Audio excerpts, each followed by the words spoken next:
I hereby open this academic ceremony in which Biche Osong will defend the academic thesis Big Data and Interpretable Models for Outcome Prediction in Radiation Oncology. May I invite you to present a summary of your study and the conclusions of your thesis. Thank you, Prorector. Dear professors, doctors, colleagues, friends, and families, thank you for your presence, and you're welcome to my thesis defense titled Big Data and Interpretable Models for Outcome Prediction in Radiation Oncology, which I will now summarize in the following 50 minutes. Every day, we produce about 2 quintillion bytes of data, which is coming from our daily activities. So from how we go to work, to school, from the groceries we buy, how we interact with each other, our surrounding, our biology, and even from our healthcare information. And if we need to store this information, it will require about 10 million disks, which will stack up to the height of 4 Eiffel Towers. That should be a very long building for those who have seen the Eiffel Tower. In recent years, most people have considered this data as a new oil because of the way it fuels most of the industries around us. However, just like this crude oil that needs to be refined to be useful, data also needs to be refined. So we need to clean it, we need to explore it, understand it, and then fit appropriate models that can answer our research question. And a lot of industries have been doing this to better serve their customers. Right? We have like the automobile industry, which now have autonomous driving cars, like the Tesla self-driving car. We have the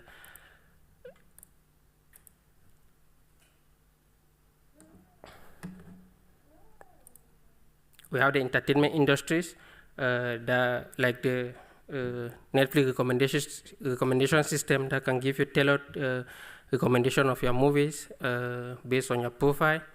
We have web mapping platforms which can give you the best directions to your location, help you save on time, energy, and mileage, like the Google Maps, which I'm guessing most of us used in coming here. And our goal in healthcare is to drag this level of success to build models from a center, or preferable for multiple centers, that can be used to help caregivers make better decisions for better patient management. However, this transition is not as easy as or as smooth as we think it will be, because in these other domains, we are perfectly fine living from a system giving us some predictions or recommendations which we gladly follow without asking questions. However, in healthcare, we will first need to open this box, try to understand what is inside before we can talk about these predictions. And this is known as model interpretability. That is our ability to understand the reasoning behind these models' decisions. But the question is, why is this important? If it works in these other domains, then we should just be able to use it in healthcare. However, this is not as smooth as we think, because healthcare is a very sensitive domain. Right? And also with the implementation of the GDPR, that gives rights to end users for interpretation of these models, having answers like the computer says no wouldn't actually be very useful for the end users. Therefore, end users will like to audit this model, make sure that they are fair and legal. They will need to validate them, make sure that they are logical and sane, and they would like to get some discovery or some insights from these models which they can use. While building this model, we try to look through the lenses of these 3 pillars. And in terms of model auditing, in chapter 5, we applied a Cox regression model to predict overall survival for spinal bone metastasis patients. And this work was important because spinal metastasis has very poor prognosis with a 2-year survival of less than 20%. And therefore, healthcare professionals want to know those patients who can live for a longer period of time so that they can benefit from more aggressive form of treatment. Right.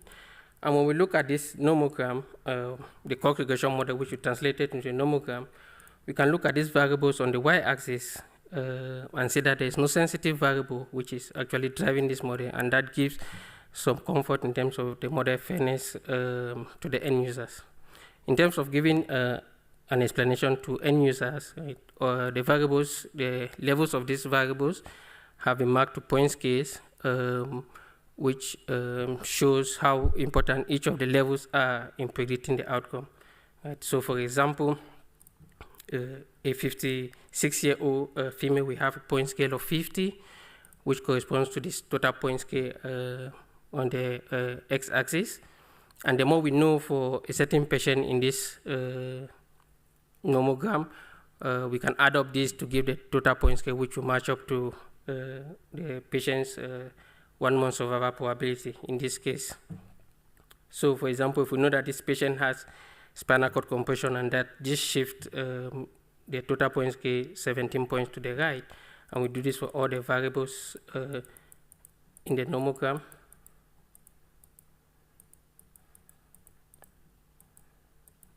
to get a total point scale which correlates to the 1 month survival probability, and in this case about 7.8. In terms of validating this, getting a validation behind this model, in chapter 8, we built two Bayesian network models, one from an algorithm and the other from expert opinion, to predict tumor recurrence for rectal cancer patients. Again, this work was important because tumor recurrence is a major concern for most cancer patients, and if not all. And being able to predict when a patient, being able to predict if a patient will have a tumor recurrence can help physicians give these patients an extra boost of treatment to help minimize the chance of tumor recurrence. And when we look at the algorithmic structure, we see first that it's very dense and complex. But the point here is that when you look at the arrows, they're kind of pointing backward, which since these variables were put on the timeline of availability in the clinical process, which means that this system is considering that your future information can actually affect your present information, which is kind of not true, except when in the movie, which in this case we're not. When we look at the expert structure, we see that most of this has been rectified, and this the arrows are pointing more or less in the correct direction on their timeline of availability. This can give the end user some comfort in terms of the sanity of these models when they're using them. We went a step further to compare the performance of these two models in terms of the area under the curve, which shows how good a model can distinguish between two populations. In this case, tumor recurrence, between patients who develop tumor recurrence and those who will not. And for a perfect a model that can separate these two classes perfectly, you have an AUC of 1, and an AUC of 0.5 means that the model is more or less toasting a coin. And what we see here is that even though the complex algorithmic structure is better, it's not that different from a simple the simple expert structure. Also, if we look at this at the calibration plot, which shows how the predicted probabilities actually matches the frequency of the population, with the diagonal line showing a perfectly calibrated model, we see here that the expert structure is better calibrated than the complex algorithmic structure. In terms of giving discovery or insight, in chapter 6, we built a decision tree to predict radiotherapy compliance in elderly cancer patients. And this study was also important because sometimes patients receiving radiation treatment don't always complete their treatment, which can actually affect their local control, and also it will be a waste of time for both the patient and the caregiver. if we look at the structure, in order to be able to use it, we just follow the branches of the tree, which corresponds best to the patient characteristics. So, for example, if we know that a certain patient is being admitted to the hospital, then we move right, where we look at the causing comorbidity index, simply put, the overall well-being of this patient, and if it's above a certain threshold, in this case, above 6, then again we move right, where we look at the type of insurance that this patient have, and if it's if they received a medical care insurance, we move again right, where we look at their or their predicted compliance on this leaf node at the score. Therefore, instead of using this cyclic form of model building, where an expert comes to the data analyst with their problems, where the analyst then builds a system which the expert have to use, but they don't understand what's happening behind the wood. Emphasis should be placed in dialoguing between these two parties, that they understand the problem at hand, and together look for a better solution which the expert can actually understand, challenge, and make better or use.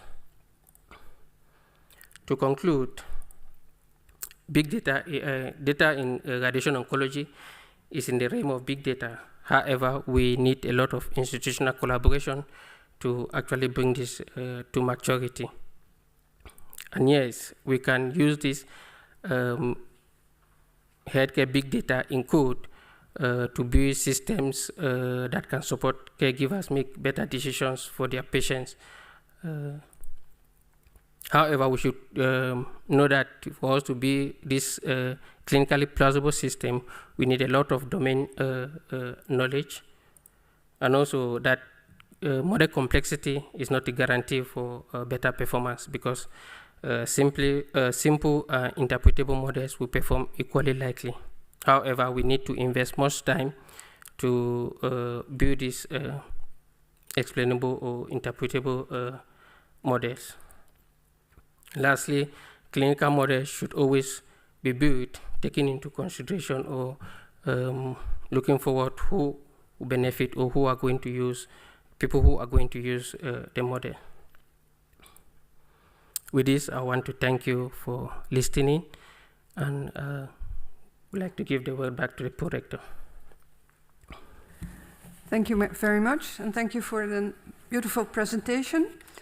We will now start with the opposition, and the opposition will be opened by Professor de Ruijser. Professor de Ruijser is Professor of Radiation Oncology at Maastricht University Medical Center, and he was chair of the assessment committee. Professor de Ruijser. Thank you very much. First of all, I want to congratulate you with very nice and relevant work, and also your whole team, including your family, because a PhD is also quite big stress for the family as well. But I'm here to ask you some questions. I want that one of the paronyms would read Proposition 6.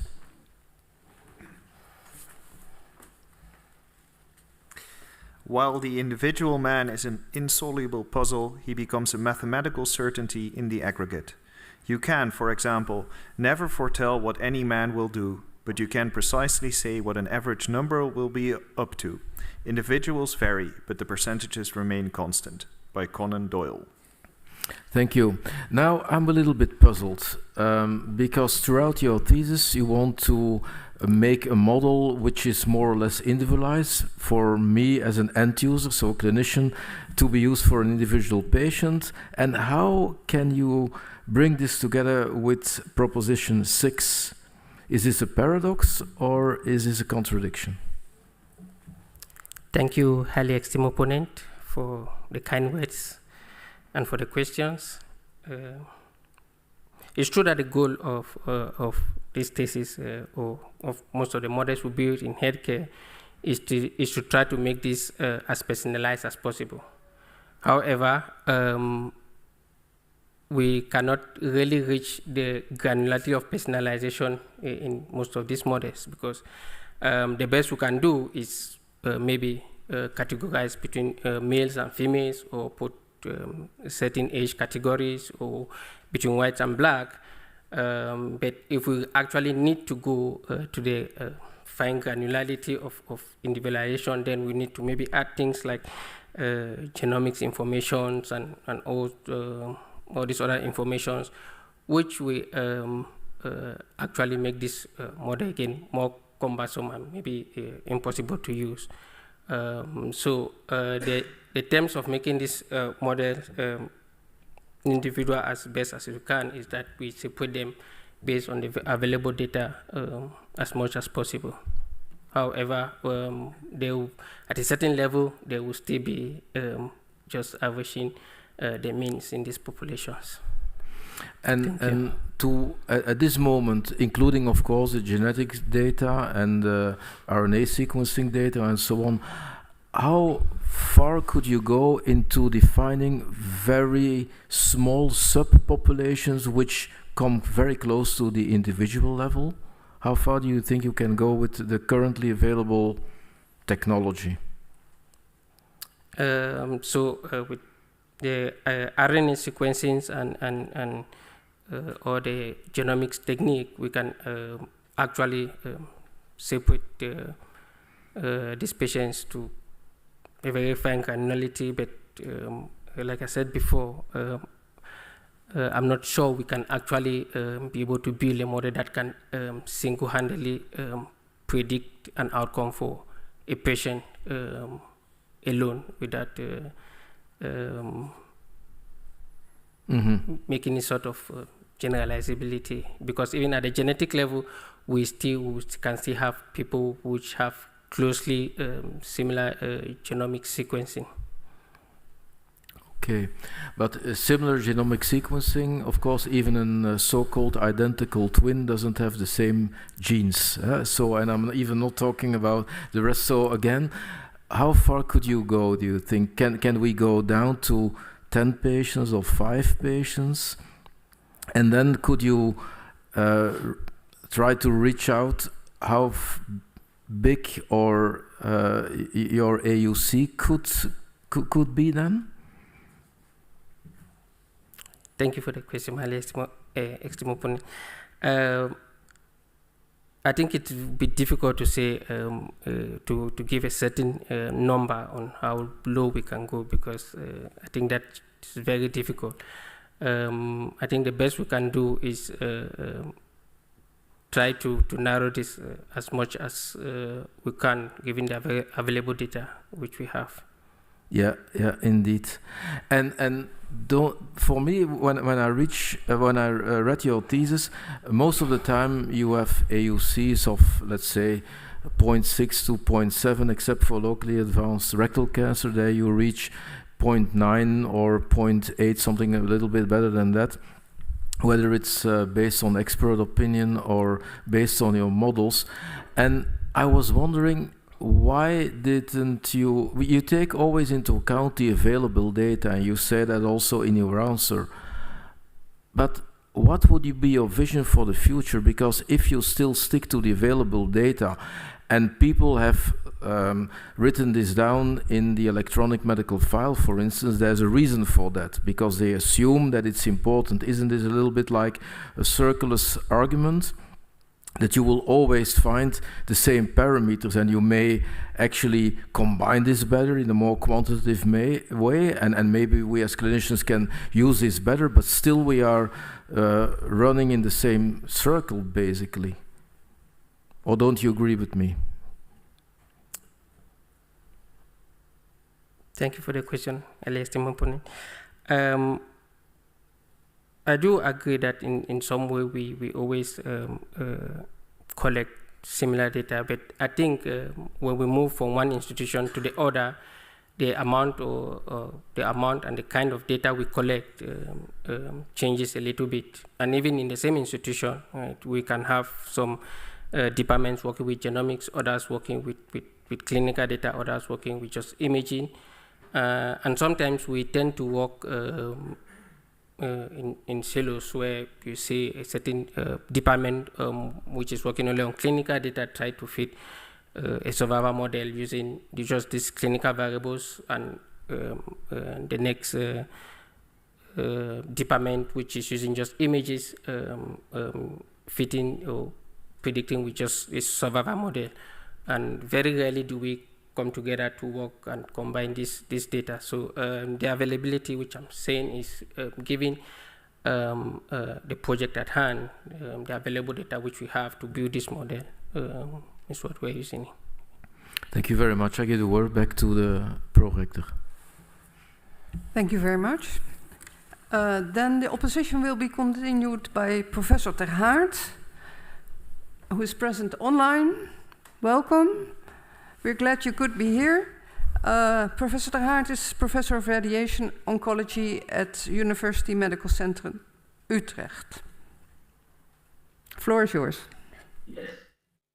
I hope you can understand me. I'm looking for my date. Yes. First, dear candidates, I want to congratulate you and, of course, your whole team with this very nice thesis. And for radiotherapy, big data are coming more and more. And you already mentioned MR-Linac, and that's something invented in Utrecht, where we make during treatment every day MR images. And so we can see changes in regression of tumor or progression, and we can see changes in the localization of the organ at risk. So every day we should decide yes or no. Should we change our treatment? Should we change our planning? So how could you use your, because there are a lot of big data, how could you use your models to make a decision tree? Thank you, Halim, esteemed opponent. If I understand you very well, you're asking how we can use imaging information to build a decision tree to make decisions.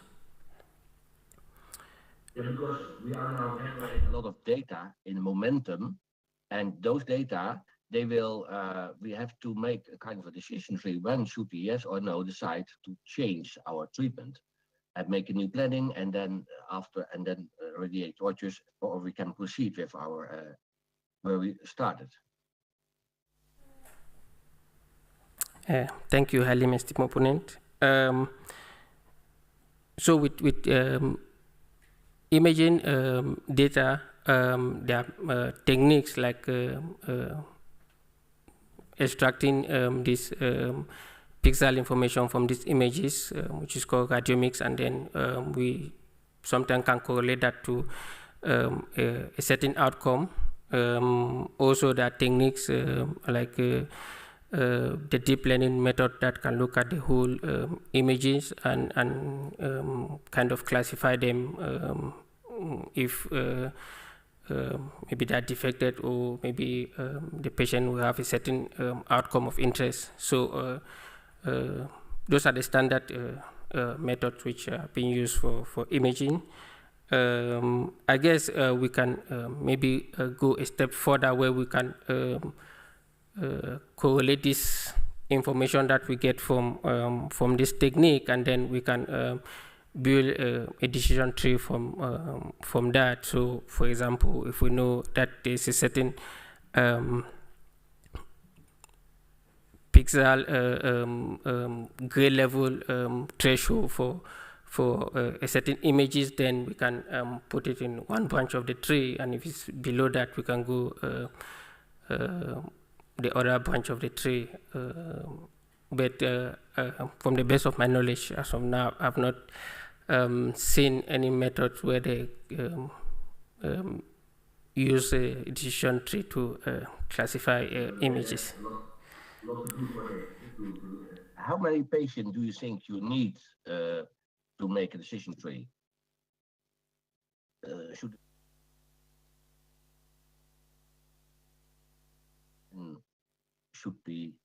Could we make a model? So normally, the more data we have, the better we can train this model. So all the time, the most amount of data we can get, the better we can build a tree. But with the privacy problem, sometimes in a certain institution, we have very less data to actually build a tree. So the best maybe we can do is build it with the little data we have, and then with time look for an institution which is happy to collaborate to validate these models there or improve them. Yes. I want to go to chapter number 7. That's about cervical cancer, and your thesis is going about big data, but there are only 70 patients, 70 in the treatment group, in the validation group from Korea. We have about 76 patients. Do you think this number of patients is enough to build such an interesting decision tree? Highly, Mr. Opponent. Actually, this project was a joint project between 3 institutions. So there was Maastricht, there was Korea, and there was Bloemfontein in Africa. However, because of some constraints, we could not get in touch with the people in Africa to get an updated version of the data. And so we ended up only with Maastricht and G Medical Center. And to be able to to build this model, we had to get variables that were common to both centers, which actually... One of the variables is the size of the tumor. Normally, all radiation operators, they delineate the tumor, then you get a GTV, gross target volume, but you used 4 centimeters or less. Do you have any reason why they choose it, or is it just a clinical question? Sorry, can you repeat the question again? Yes, then you make a decision tree on page 110, and there we see that the FIGO stage is, of course, number 1, that's most important. And then for tumors stage 3 and 4, the size of the tumor of more than 4 centimeters or less gets another decision to other prognostic factor for decision. So why did they choose the 4 centimeter? Why don't they just use the volume of the tumor? Because we delineate the tumor, and so you get a gross target volume. Have you any idea? At the time of collecting this data, 4 centimeter was kind of was used to kind of see how different these 2 group of patients are. Actually, I do agree with you that if we could use the GTV and use it as a continuous variable, would be more beneficial, as in because then that gives us the best threshold for a certain group of patients that could be used, that we could apply. I fit it into the FIGO stage 1, because less or more than 4 centimeters is different between stage 1B1 or 1B2. Then we have a validation from Korea patients. But I was very surprised to see that the group is very different. If you look to the number on page 108 to the number of patients with positive nodes in abdomen, there's only, I think, 10% positive, 8% positive in the Korea group, and 70% positive in the group from Maastricht. Can you say these validation cohort is available? Can you reuse them to validate the data from Maastricht? A question. Actually, it wasn't that surprising that the data was different, given that we validating it in another population where so many things need to be taken into consideration, the lifestyle and everything. However, I think this model needs to first, given the sample size that we use to build the model, I think it needs a lot of external validation before we can actually say something about the model. So at the moment, I think it's just kind of a proof of concept of using this model in this. Yes. Thank you. Maybe so. You have number 4. You say, remember that all models are wrong, but some are useful. The practical question is how wrong they have to be, not useful, and that will be a very important question in the future. Thank you for your very good answers. Thank you. Thank you, Professor ter Haart. The opposition will be continued by Professor Tas. Professor Tas is Professor of Statistics at Hasselt University in Belgium. Thank you very much, dear candidate. First of all, congratulations. I really enjoyed reading your work. You've done some nice work. Thank you. Of course, I have some questions for you. Let me start with chapter 4. There you do. There you fit Cox proportional hazard models, and you do some model selection, and you do the model selection based on hypothesis testing. Now, my question is, with hypothesis testing, you use p-values, but yeah, how informative are these p-values for the prediction performance of your model? Are they useful for building prediction models? Highly esteemed opponent, thank you for the kind words and for your question. Actually, when I started my PhD journey, my research journey, there are a lot of things which were considered the gold standard, or not the gold standard, but normal at the time, which the more you dive deep into your own research, you kind of say that some of the things need to change, or were not actually in line or not useful. And this project kind of was one of those when I just my first year of the studies, which I've come to know that p-value for prediction models, not that they are useful, they can give us some information which actually wouldn't help us that much, or we could lose some of the important variables, right, because of the kind of sample size we use. So if you're using like a small sample size, you might have non-significant p-values, which you throw away some important variables which can be predicted of the outcome. And also when we apply the univariate method here, which some variables might be significant in a multivariate setting and not in a univariate setting, and that would actually penalize your final model. Yeah. Okay, so if you would have to do it today, you would do it in a different way? Yes, yeah. I would do it in a different way. Okay, good. Let me move on to chapter 5.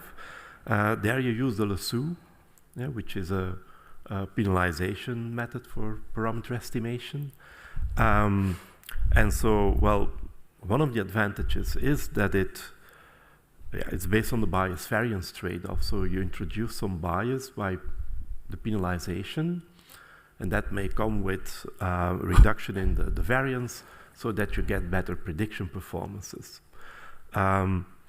However, once you're finished with the lasso, you refit the model, if I understand correctly, but this time without the lasso, so without the penalization, right? Yes. Just with the partial likelihood method. Yeah. Is there a particular reason why you didn't just continue with the estimates you got from the lasso? Yes, because after we got the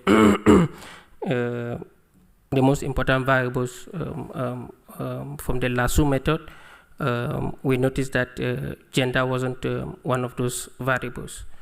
However, from literature, we've seen that gender is one of those informative variables to predict overall survival, and so we wanted to incorporate this into the model. So we since it wasn't with the variable selected by Lasso, we had to refit the model to include the gender variable. So you basically used Lasso for model selection. Yes. Yeah. Okay. It may also be good to just continue with the Lasso, I think, because very often it has a better prediction performances instead of going just back to partial likelihood. Yes, I do agree with you, but in this case, we're trying to get a more personalized model as we could, and especially in this case for spinal metastasis, gender is one of those factors which. Okay, thank you. And then the final topic I want to touch on is related to chapter 6, but it's a little bit more general. It's related to population heterogeneity, or the problem that you very often build a prediction model based on data that comes, for example, from one hospital, from one center or one country. And then the internal validation works well, but once you want to apply it to patients in a different center, in a different country, the model or the prediction model breaks down. And so in chapter 7, you have two cohorts. You have a Dutch cohort and a South Korean cohort. But then you decide to use the Dutch for training and the South Korean for the validation. My question is, in this perspective, would it make sense to fit a model based on, let's say, half of the Dutch data set and half of the South Korean data set, and then use the other halves of those data sets for validation? Can you comment on that? Thank you for your question, Alexim opponent.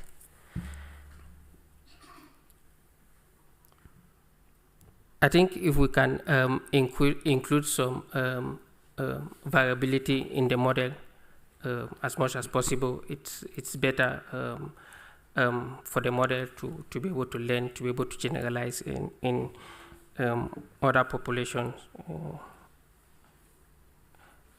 So at the beginning of this study, the idea was, since we had 3 centers, was to build a model from 2 centers, validate on the 3rd. So, for example, it can be from Maastricht and South Korea, and validate in G Medical Center, and then build again from Maastricht and G Medical Center and validate from Korea, and then in that way we can actually see how the model performs, since it's better to it would learn better the variability within this population.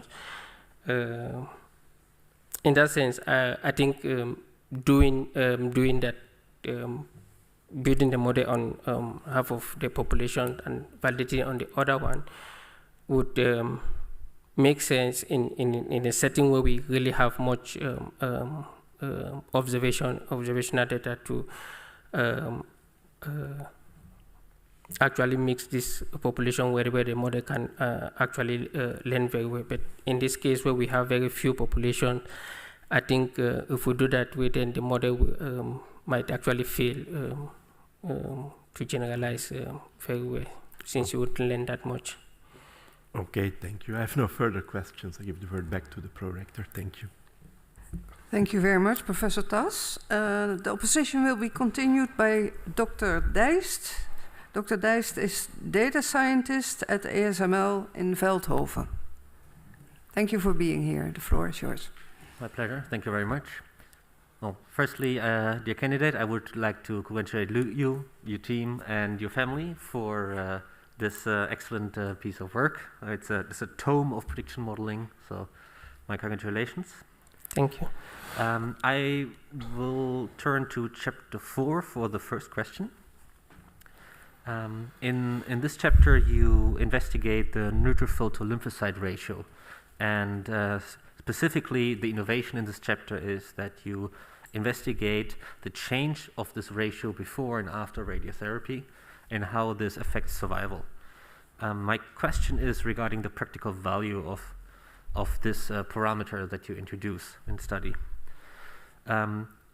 On the top of page 59 in the discussion, you say that this can be used to optimize treatments because if you have a model that includes such a parameter, you can run the model and see the results based on different treatments that you choose. Now comes the question. The change in this value is only available after the end of treatment. So how do you envision this can be used to actually make decisions on the treatment, because the result is only available at the end of the treatment? Thank you, esteemed opponent. Making decision in this case, what we are talking about, if we see a certain change in this value for a patient, then we know maybe if it's if below a certain threshold, then we know maybe the prognosis of this patient, beside having received treatment, is still very poor, and then maybe an additional intervention can be given for this patient to try to better the survivor. Okay. So you think you can add extra treatments after the completion of radiotherapy? Do you think it would be possible to measure this factor, so the neutrophil to lymphocyte ratio, continuously throughout the treatment and adjust the treatment accordingly?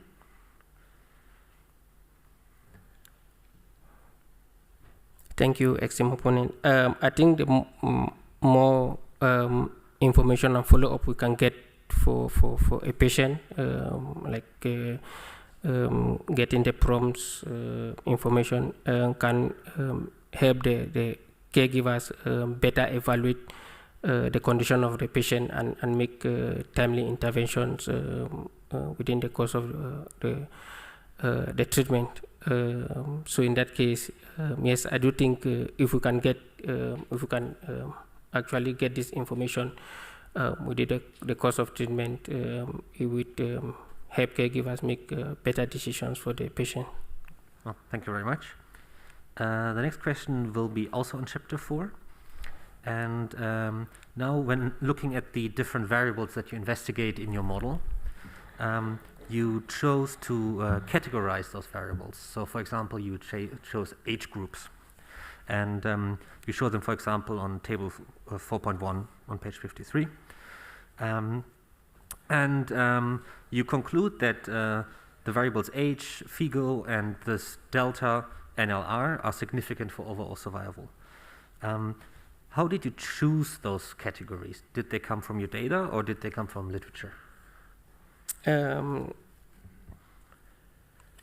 So the categorization here was done by one of the physician I was working with. So he helped determine this cutoff based on his experience in the field. Okay, clear. Then in the discussion, you compare the results of your model to results published in literature, and the categories that are used in literature are probably different than the ones that were used in your study. What would be disadvantages of having different categories across studies? How does it affect the comparison that you make? Thank you, esteemed opponent. Normally, if we do categorize variables, we tend to lose information, and therefore, if we use two different categories for the same variable, we might tend to end up with slightly different conclusions. However, I think having also different categories help us to compare which one is better, because for a certain study, if we use a certain cutoff, say for example, we use for age, we can use between 20 to 50 for a certain cutoff, and we have certain results. Within the course of years, there might be something that happens along the line. I don't know, maybe a new pandemic that can shift that cutoff which we saw, which is no longer valid anymore, and maybe a new cutoff, maybe 20 to 30, will be more important. So in that sense, it can be used to compare studies to be able to have models which are useful, up to date. Oh, thank you very much. I give the word back. Thank you, Dr. Dijst. The next opponent is Dr. Lobo Gomez. She's researcher in clinical data science at Maastricht University. Dear candidate, first of all, I would like to congratulate you, the supervision team, and your family for producing this very nice thesis. I really enjoyed reading it. I would like to start my questions with chapter 10, which is your discussion. And your thesis is a lot about model interpretability. And in page 172, you say, in addition, interpretability can ensure the training model has not inherited any bias from the training set. So my question to you is, if we make too much of an effort to make the models interpretable, are we not then with the risk of including actually expert bias? And it could be that the model is actually pointing to relations that the experts don't understand yet or don't know about. What are your thoughts here? Thank you, esteemed opponent. So, if we are looking at bias, bias in this sense, we were looking for one expert, since based on their knowledge, or maybe in that certain particular field, which they might not be working so often, it might be a bit biased. But in that sense, like we did in chapter 8, we try to look at opinions not from one expert, but we try to sample that from multiple experts. Then we show that if we aggregate this, then what we get as a result would most of the time be more or less the ground truth in the clinic, since we don't just sample from one physician. Yeah, I agree with you. Maybe looking into different experts can help. But what about maybe biological things that we don't know of, or that maybe the model is pointing to? Have you thought about that? Thank you, esteemed opponent. Yeah, I do agree that sometimes we might get some information from the data or from this algorithm, which can help us think differently.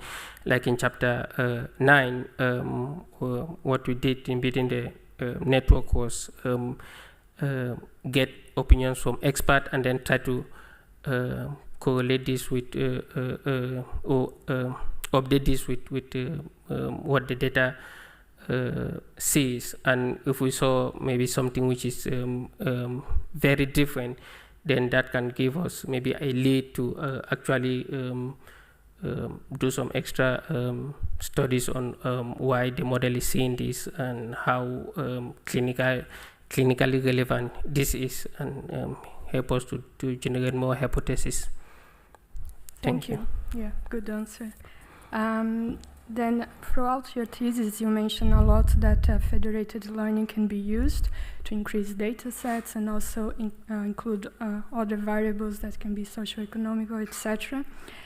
From a researcher and modeler perspective, this person is not seeing the data if you are using federated learning. So what are your views? How can, what is the impact that then have on model building and interpretability? The fact that you don't see the data. What are your views on it? Thank you, esteemed opponent. Generally, the more data we have, the better the models will learn and maybe be able to generalize to other populations. And federated learning, was done by some of my predecessors in the lab with the 20K challenge. They used this federated learning technique to be able to analyze up to more than 20,000 patients, which if was done in a centralized setting, would actually be positive if they had that amount of data. So in that case, since the data is not being shared, most people might be more willing to share their data since it doesn't violate the privacy of the patients. Right? So the model just learns from their data, and the data doesn't leave the source. So in that sense, it can help increase the amount of observation which the data learns on. Thank you. Okay, thank you. And now, as my final question, I would like a paranym to read proposition number 2.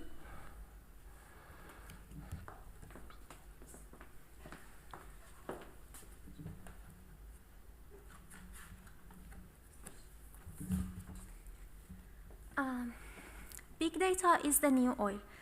It is valuable, but if unrefined cannot be used. It has to be changed into gas, plastic, chemicals, etc. to create a valuable entity that drives profitable activity. So must data be broken down and analyzed for it to have value. Clive Hamby, 2006. So I thought a long time about this proposition, and you also mentioned that in chapter 2. And I was thinking, are we in the same danger of developing a data economy that is unhealthy and unsustainable, like with the oil industry? What are your thoughts here? What can we do to make sure that whatever value that is drawn from data, it's not like that goes just to a few individuals, that we don't introduce inequality and new problems, societal problems? So what are your views here? Was oil a good comparison, or maybe should we think of something more positive? Thank you, esteemed opponent. The aim of this proposition was to bring the awareness that amassing a lot of data or making these data hubs without a vision or a clear vision of how to use this data or analyze this data isn't really beneficial, because just amassing this data where they are, if we don't transform it, then it's just this data. And so we have to look for a way to be able to analyze them and bring out the value out of this data. In terms of monopolizing or creating another problem, I think with the advancement of technology, we always solve a new problem and and create another one which also needs to be tackled in the future. And I guess maybe in the future that might be something for politicians and other stakeholders to better answer that question in the best way. But we just have to do our parts in order to analyze the data and get value out of it. Totally agree with you. This is a problem that goes beyond modular, but yeah, politicians, legislation, etc. Thank you. I will give the word back to the prorector. Thank you so much. We now come to the last member of the committee, Professor Wilbig. She's Professor of Data Fusion and Intelligent Interaction at Maastricht University. Thank you, Madam Prorector. Esteemed doctoral candidate, it was very interesting to read your thesis, especially about many different case studies that you have worked on. Despite the good impression your work makes, I'm still left with some questions that I want to discuss with you. The first question is, what is the scientific contribution of your thesis? No single disease or no single technique is deeply investigated. So what is the overarching framework? And can you highlight the links between the diseases or techniques? Thank you, highly esteemed opponent.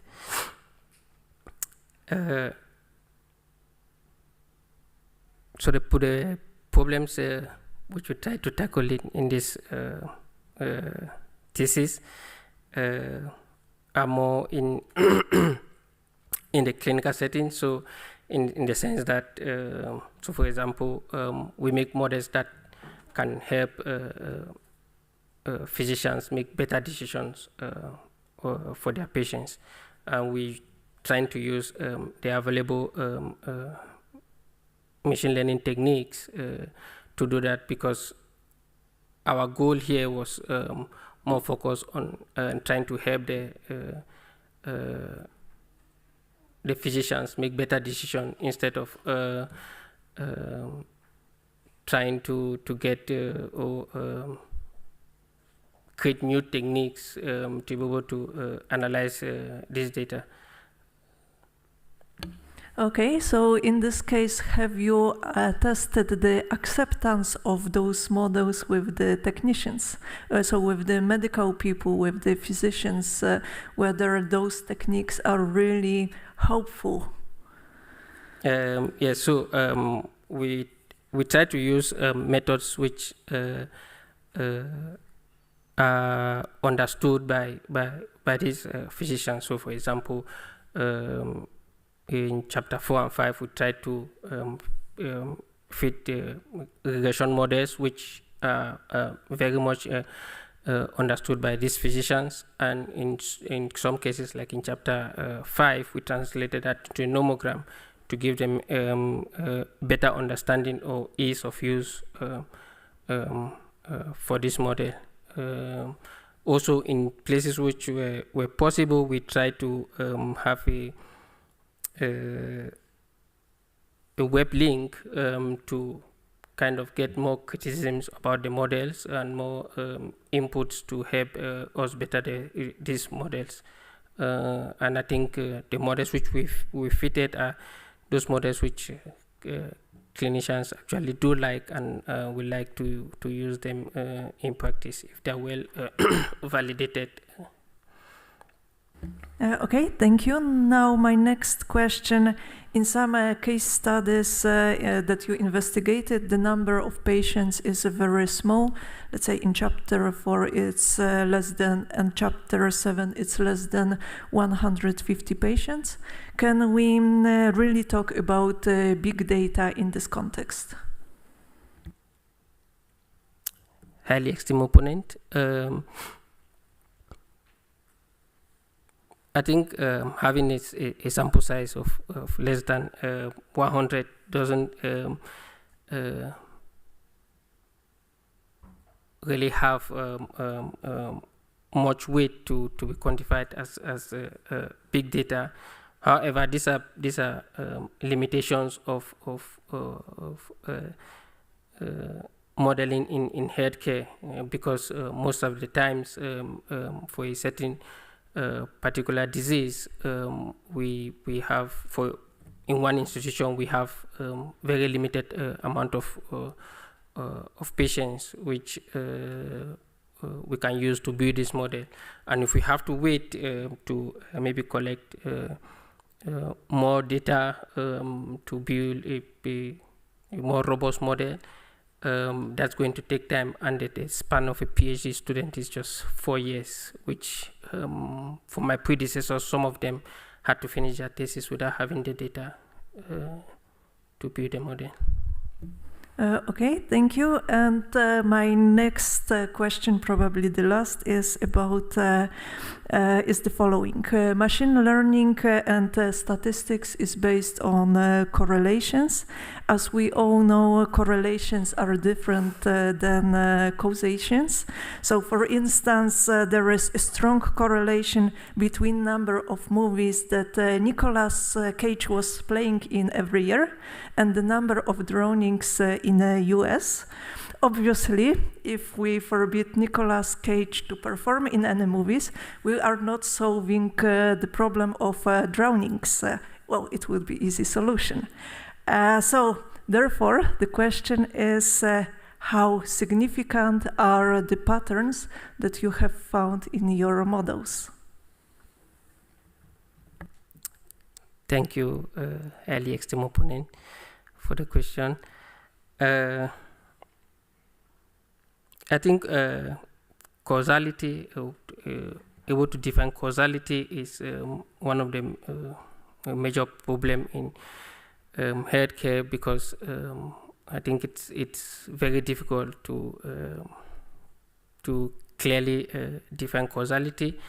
The most we could do here was get opinions from physicians who are building this. Biche Osong, the time appointed for defending your thesis has passed. The degree committee will now withdraw to discuss the quality of your thesis and your defense. I request that you and your company await the results of our deliberations and our return in this room.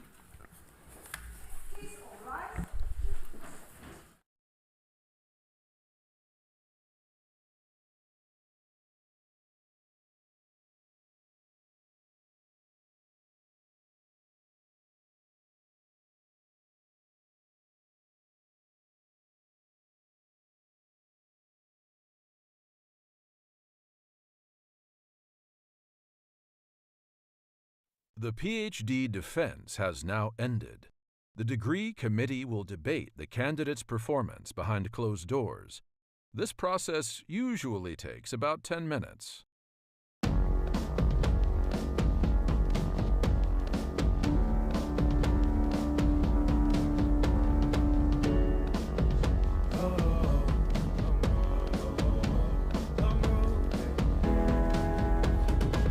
Long road to the south side. 7 miles in my rearview mirror, I know what it felt like. My goals only getting clearer, east side to the west side. No place like home, if it's questions that you've got, go the extra mile and die.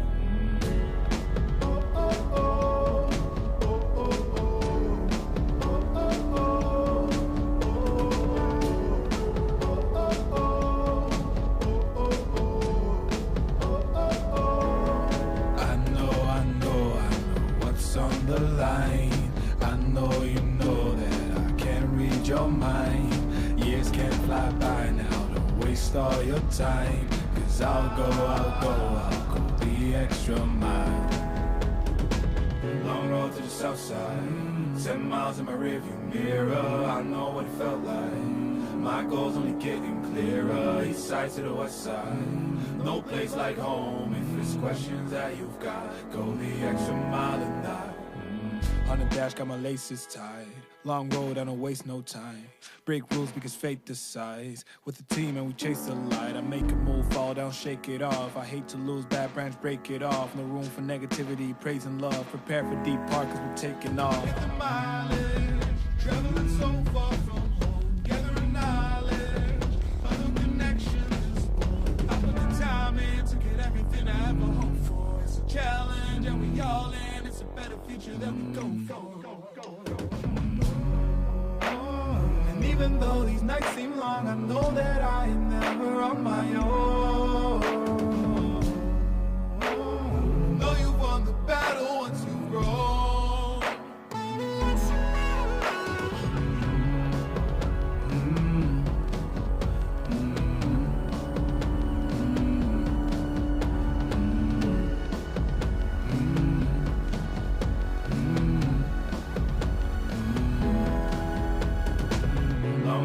Outside, 10 miles in my rearview mirror.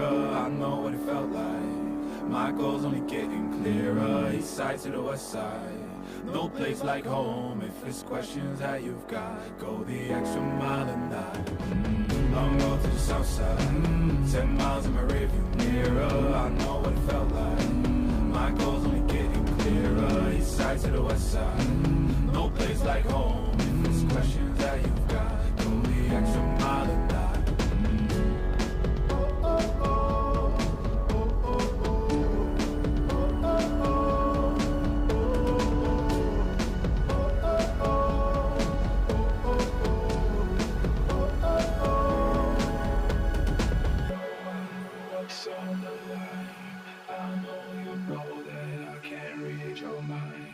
Years can't fly by now, don't waste all your time. Cause I'll go the extra mile.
I don't know. I'm waiting for it. I'll know how to see after the verdict.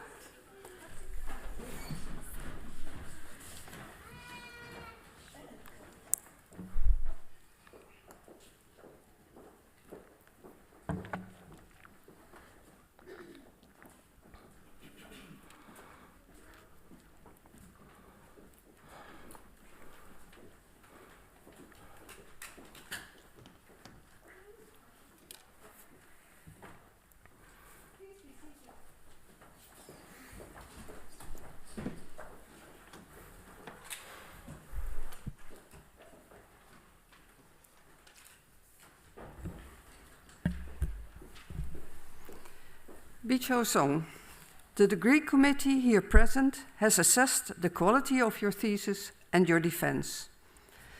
In view of its positive verdict and taking into account your previous qualifications, the degree committee has decided to grant you the degree of doctor.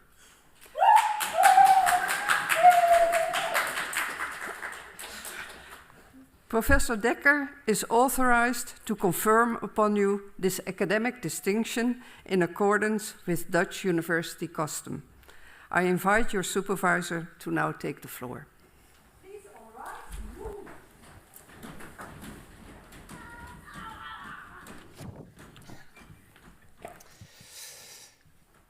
Do you promise to work in accordance with the principles of scientific integrity at all times? To be careful and honest, to be transparent, independent and responsible? I promise. Then, by the authority vested in us by law and in conformity with the decision of the committee here present, I hereby confer upon you, Biche Osong, the degree of doctor and grant you all rights attached by custom and law.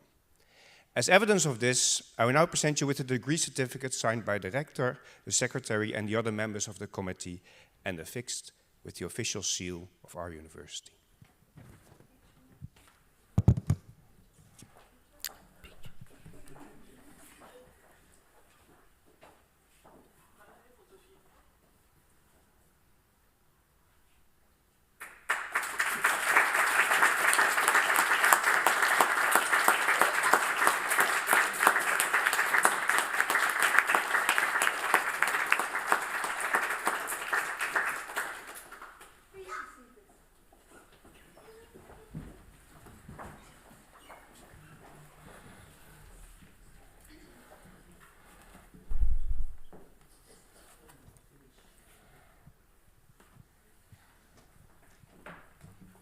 Dear Biche, finally done, right? Well, on behalf of Andre, Inigo, the whole clinical data science group, and myself, I want to congratulate you on obtaining your doctorate degree. It has been an interesting journey, spanning roughly 5 years, and certainly not a journey you do only by yourself. Family, friends, and everyone is a major support in there. This journey actually starts in 2017. You were doing your master thesis at Maastricht on Bayesian networks and outcome prediction in lung cancer patients. And my first email from you, I looked it up, was, I have 75 CT scans in the R drive and I need to upload them in Eclipse. I went to the service desk and they redirected me to you, and here I am.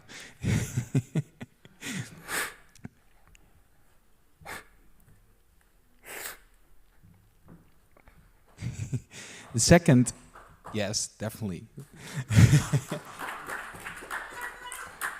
Second email, I'm still stuck with uploading the images into Eclipse, which actually shows that if you got an assignment, you stick to it and you just get it done, right? A few months later, Andre mentioned that you finish your master's and you will be interested in a PhD. And after an interview round, we hired you. And after that, you managed to start on the running train. Because it was an existing project, SAGE by the time, with rectal cancer data in Maastricht and Rome. And this was actually intended to be your main project. Well, things got differently very fast. You quickly turned out to be a real Superman, actually. Bayesian networks on an existing set of rectal cancer patients, enhancing the work you did during your master's thesis, starting work on physical therapy and orthopedics, better in, better out. And actually the latter one is still being updated with more data on and on. So you laid actually the groundwork for this initiative, and also in terms of the analysis, which is continuously being done there still. And actually, in fact, we had to slow you down to pick up new projects, because you were always thinking, every time when there was a request in our group to pick up a statistical project, whoop, your hand would go up like, hey, I want to do this. Well, this not only applied to projects, but also, for example, to go to conferences. Hey, I found this interesting conference, can I submit there? I found this may be interesting, can I submit there?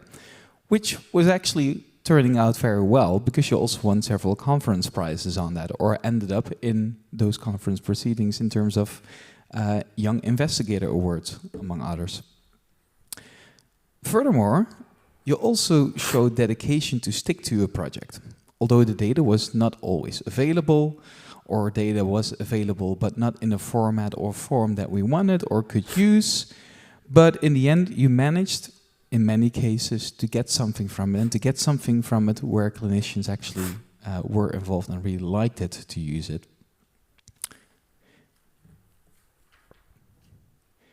So this dedication is also reflected in your thesis, right? We only included 8 papers and manuscripts to create some focus, but you did also work outside of radiation therapy, right? Especially the better in, better out. And that is also shown in your list of published work and manuscripts that you're working on. And actually, there are some of them where you're still working on, right?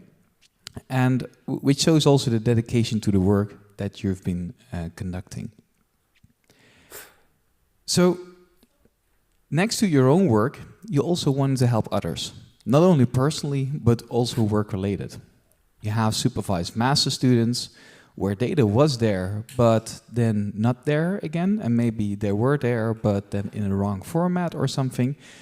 And you were also keen to help them out by just handing them different projects in a few weeks and making sure that they would get their masters anyway.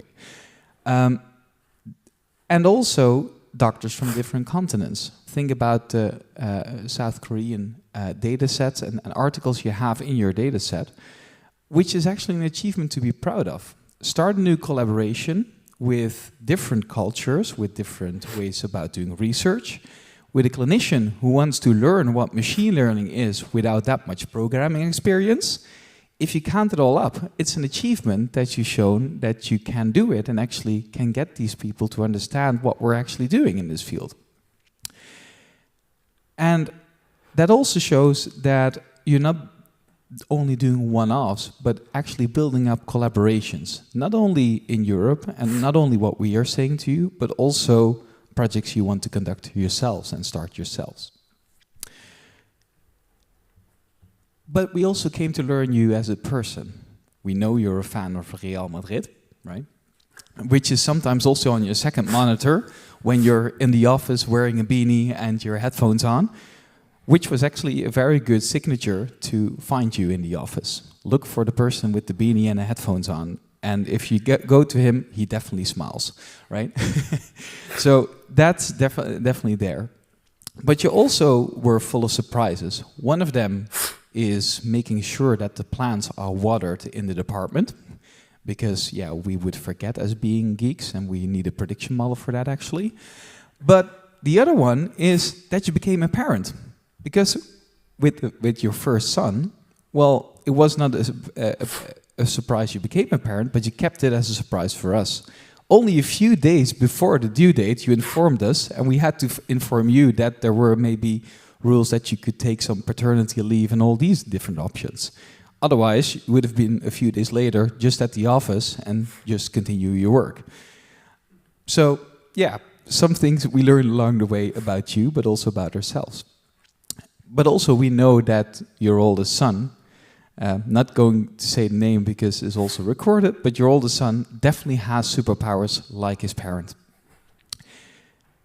Your second son was not a big surprise for us, because you told us in advance this time, but given the birth of both kids and COVID, which happened and impacted everyone's pace, I think you can look back on a thesis where many things have happened in the process, also maybe nights with less sleep in there, and therefore see this as a real achievement. So again, as your daily supervisor and on behalf of Andre and Nico, it was a pleasure to guide you in this journey. It is good to see that your sisters could join today, although we cannot see them at the moment, but your partner and youngest son, parents and other family members and friends are probably watching if they cannot be here. They will be very proud of what you've accomplished as well. That's definitely what I would say. Thank you for the last 5 years, and let me give you one last advice. Whatever the future may bring, may it be in academia or industry, in the Netherlands, Europe, or somewhere else, follow your interest and motivation. Whether it's personal or professional motivation, I'm sure the rest will follow. You've got the superpowers. We hope you will collaborate with us in the future, and we can enjoy your positive spirit. Thank you, Dr. Biche Osong. Thank you.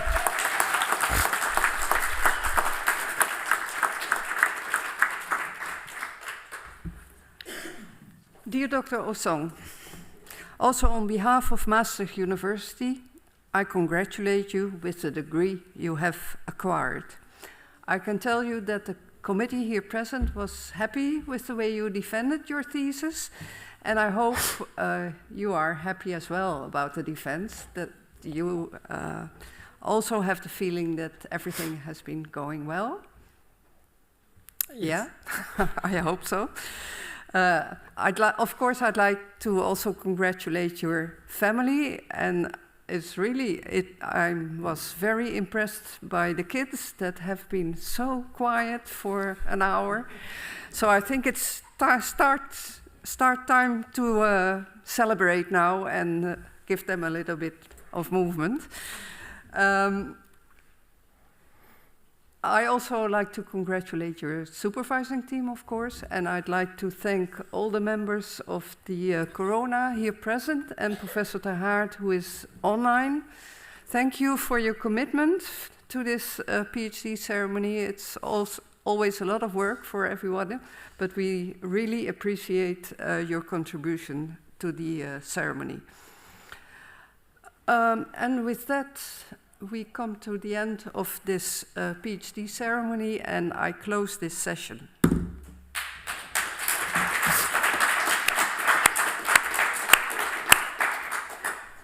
There will be a the audience to leave the hall. We make some pictures here and on the staircase, and then we will join you in the rafter. Of course, the family can stay here if they want. That's okay.